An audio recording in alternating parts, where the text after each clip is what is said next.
Abeer Omar is a Bloomberg Middle East correspondent. She's joining us now from Dubai. And Shannon Kingston is ABC News State Department reporter. She is joining us from Washington. Abeer, I want to start with you. Do we have any kind of idea of what was hit overnight? I was seeing reports as we were coming in this morning of possibly the death of a child in Qatar, also strikes in Oman and elsewhere, maybe Jordan, throughout the region. What is the damage report as everyone's waking up today? Yeah, good morning, guys. So we're hearing of these explosions happening across the Middle East, and these tit-for-tat attacks continue to happen. Now, they started at the beginning of this week, or the past week, should I say, when Iran targeted a Qatar-flagged ship in the Strait of Hormuz, and then the U.S. went on to attack Iran military targets there for 2 straight days. Now, it seemed to have calmed down throughout the end of last week, at least, especially after President Trump came out during the NATO summit and said that as far as he's concerned, the ceasefire is over. But then we heard some caveats from the people around him, but also from the Middle Eastern part of the world, where we heard the talks are set to continue despite that very strong escalation in the rhetoric. But then over the weekend, and especially today, this Cyprus-flagged ship was hit by Iran. We're hearing just at the top of your show, I was just following the news, we're seeing headlines across the Bloomberg terminal saying that Oman, which works alongside Iran to sort of monitor the Strait of Hormuz, said that it rescued 23 crew members of the GFS Galaxy after the incident. This is the Cyprus-flagged ship. And so the U.S., as David had mentioned, targeted 140 targets across Iran, most of those military targets. Earlier in the week, it had targeted bridges. A dozen people or so were killed in Iran. Some 78 people were injured. And just this morning, we're hearing these sirens across the Middle East, in the UAE, in Qatar, Kuwait, and Bahrain. Christina, as you've mentioned as well, Qatar saying that 3 people were injured, including a child. And so we're seeing this escalation in the rhetoric quite a bit this morning. It's still unclear if we're going to see a return to diplomacy, a return to those technical talks that were taking place up until a couple of weeks ago in Doha. But it seems that the situation is slightly a little bit more complicated, especially with Texas saying that Iran will pay, and this is a quote from him, will pay for the damage that it had ensued on the Strait of Hormuz. Iran, on its own, saying that the Strait of Hormuz is shut and that no ships can make movement. So we're back to, I don't want to say square one, because we're not seeing a kinetic sort of warfare similar to what we've seen in March, but we're going back to a place that we didn't think we would be at after that MOU was signed just three and a half weeks ago. Shannon, let me pick up on that point about these talks, the technical talks that were supposed to be underway this weekend. We know the Iranian foreign minister traveled to Oman. Seems unclear if there were any U.S. representatives who were there as well. What is your sense of the status of those, looking at the backdrop to all of this, the wide geography that Abeer just mentioned a moment ago that's been hit overnight?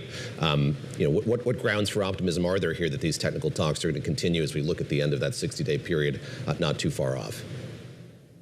Well, David, one of the reasons that the events of the last 12 hours or so have been so head-spinning is that there was at least a brief moment yesterday where it seemed like diplomacy had a chance, at least, to win the day. We did see those high-level talks between mediating powers and an Iranian delegation of negotiators. The U.S. was not directly involved, but they were closely monitoring the play-by-play from afar. And sources say that during that high-level meeting, the Omanis laid out a plan to fully open both lanes of the Strait of Hormuz, and that Iranians indicated that maybe this was something that could work for them. But they said they had to go back to their country first to talk to the highest levels of leadership and see if they could get buy-in. Well, it wasn't long after that delegation landed back in Iran that we did see the IRGC Navy come out and say that it was fully closing the strait and that it had hit that commercial vessel in the waterway, hitting another commercial ship yet again. So that was a very clear answer and very far away from what the Trump administration was hoping to accomplish. But we have seen through the conflict that U.S. officials have said that there are these more moderate factions within the Iranian government now that are willing to listen, that they can negotiate with. But what the events overnight prove is that so long as that there are these hardliners within the Iranian government, and so long as those hardliners are willing and able to pull the trigger on military action, on maximalist stances, that those are going to be the voices that are much louder at the end of the day. Yeah, and there was some some reporting from our colleagues at CBS yesterday that Iran had possibly said we shouldn't have done those strikes. That was a bit of one of those factions you mentioned, kind of getting out over ahead of where we wanted to be operationally. Shannon, I want to follow up with you as well, because I'm wondering if we've heard any more about these U.S. installations throughout the region and if it's changed the force posture of any of the embassies. I know some of the embassies there have been on authorized departure, ordered departure for months now. Friends in the embassy in Israel have not been able to leave that embassy for months and months. I'm wondering if you've seen any of those alerts go out or warnings to citizens in the region. What is the status of diplomats, and what are the warnings for Americans who might be in harm's way? That's a great question. And we have seen that the security posture at embassies, many on ordered or authorized departure, largely hasn't changed. The one difference at the embassy in Kuwait, that was the only one where operations were fully suspended during the hottest days of the conflict. That was recently reopened. The Secretary of State, Marco Rubio, he took a trip there, attended the flag raising himself. But there is no question that this in-person diplomacy has been degraded somewhat, because the U.S. diplomats just can't have the same position that they did have before this conflict. That was one of the reasons that Secretary Rubio did travel to the region. He wanted to meet with Gulf allies. He wanted to assure them that their security was of the utmost importance to the Trump administration. Now, officials do say that that was a successful mission, but clearly these widespread strikes by Iran overnight, even though they are largely expected when we see incidents like this, it's clear that from the Gulf allies, Gulf partners, they're saying this really can't be the new normal. It's been bad enough, but if it continues unchecked, there are going to be some very real consequences for their economies. Abeer, I want to pick up on that and just go back to what you mentioned a moment ago, all of the places that have been hit overnight. So we're looking at an air base in Jordan, attacks on Qatar, Kuwait, communications array radar installation in Bahrain as well. Shannon mentioning a moment ago just sort of the way that these Gulf allies are watching all of this unfold. And I'm curious, sort of among them, is there much coalescing in terms of encouraging these talks to continue, stressing the importance there being some resolution to this? Again, we're kind of focused on this binary between the U.S. and Iran, yes, with the help of Pakistan and with other nations kind of trying to force those conversations to take place. Are we seeing a wider movement to kind of convey the seriousness of this and kind of push for some resolution here?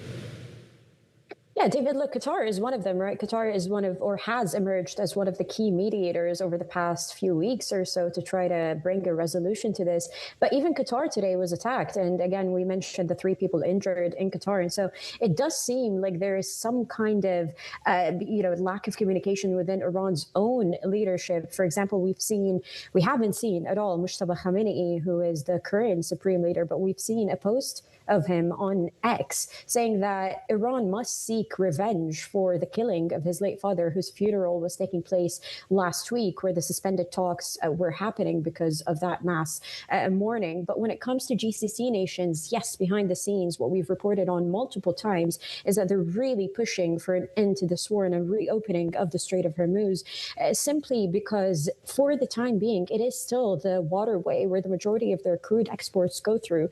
Now, again, we've reported that Saudi Arabia, the UAE, have been doubling down on other routes to try to get their shipments across. But realistically, that's going to take a year to 18 months to start working. And then for Qatar's LNG shipments, we reported when the MOU was signed that Qatar will start ramping up production of its LNG shipments. And then just last week, we reported that actually they're going to pause that because of the skirmishes that we're seeing across the Strait of Hormuz.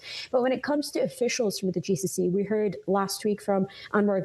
He is a senior advisor to the UAE's president, essentially calling Iran a rogue player, saying that the skirmishes that are happening in the Strait of Hormuz just prove that it doesn't want an end to the war. And just now we're hearing from Saudi officials saying that what is happening in the Strait of Hormuz and Iran's actions in the Strait of Hormuz also prove that it really doesn't want an end to the war. So the question here really is, what does Iran want, and how can we arrive at those concessions that they agreed on with the United States? It does feel, for the time being, that the nuclear component of that MOU, that 14 concession MOU, David, that we've reported on, it does feel like the nuclear component has taken a back seat. It does feel like the Strait of Hormuz is front and center, and those attacks that are happening there are everyone's concern at the time being. Well, that's true. I mean, we've talked about how it's such an easier trigger for them to pull, and it has almost an instantaneous reaction from the world, where whereas the nuclear threat is just, it's more amorphous, and it's not impacting your day-to-day prices, and not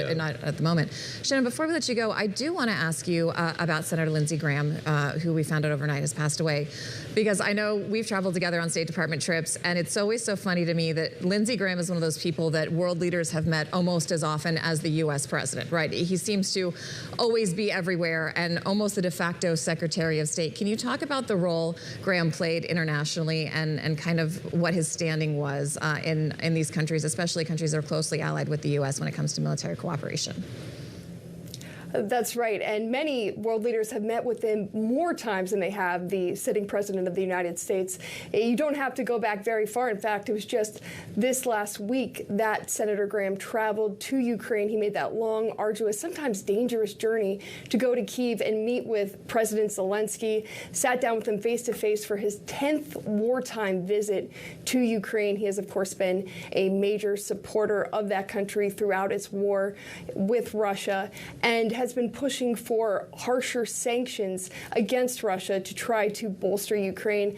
He said just before he died that finally a Trump administration agreement had been reached with a bipartisan group of senators to push forward his package of sanctions, and that they were looking forward to doing that in the coming weeks. And it's very likely that we'll see those sanctions, that new package, pushed forward in his honor, because that is something that he would want his legacy to reflect.